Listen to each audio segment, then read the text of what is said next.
Pag siniswerte ka nga naman, oh. Pera ito. Malinaw, 500, hindi peke. Swerte. Thank you, Lord. 500 po, nakapulo tayo. Ay, salamat. Alam ni Lord na kailangan ko ng pera. Thank you. Salamat. Thank you, Lord. 500, nakapulo tayo, guys. Ayan, hindi siya peke. Totoo. At habang papunta nga tayo mga kapareho ng Manila, nakapulot ako ng 500 piso sa kalsada. So, totoo talaga siya mga kapareho. So, ngayon, andito na tayo sa Manila. Ito agad ang naisipan kong gawin sa napulot kong 500 piso. So, pumunta ako dito sa Jollibee para bumili ako ng mga burgers. At yung mga burger na yan ay ipapamigay natin sa makikita natin mga pulubi o mga bata. So, ito ang una kong nakita mga kapareho. Si ate na isang namamali mo siya, PWD. So, binigyan agad natin siya ng isang burger mga kapareho. So, nung time na to, medyo nahirapan talaga ako maghanap mga kapareho. Yan lang talaga ang nakita ko. So, umikot ako halos lahat sa Cubao mga kapareho. Akyat baba ako sa mga hagdan, sa tawidan, para maghanap ako ng mga mabibigyan.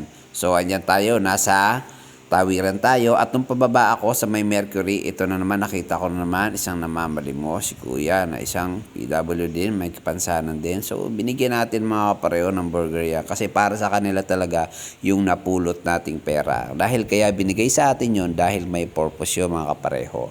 Hindi natin aangkinin ang sarili yon. So, ipapamahagi natin yan.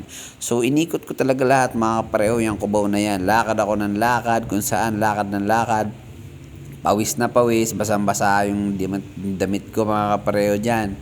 So talagang yun yung gusto kong mangyari sa napulot kong pera. Ayan, nandito na ako sa Mayon Market. Basta, andyan, lahat yan mga pareho. Inikot ko yan hanggang baba, buong Cubao. So pinutol ko na lang mga video na to. Kung tutuusin, kung hindi ko puputulin ng video na to mga kapareho, abutin tayo 2 oras. Ay, sobrang pagod ko, kumain muna ako ng pakon mga kapareho. Pagkatapos niyan, akyat na naman ako kasi nung araw talaga dito ako madalas nakakakita mga kapareho na mga namamalimos, mga bata, kung ano-ano, at saka mga namamalimos na mga ano ba yun, badyaw. So pag-akit ko mga kapareho dito sa taas, bigo na naman si kapareho at wala, ayan, walang namamalimos na mga bata o kahit matanda.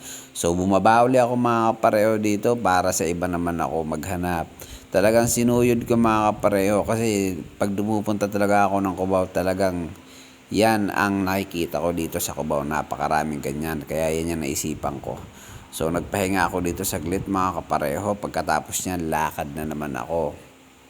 Tuloy-tuloy lang ang paghahanap na mabibigyan natin ng mga burgers mga kapareho.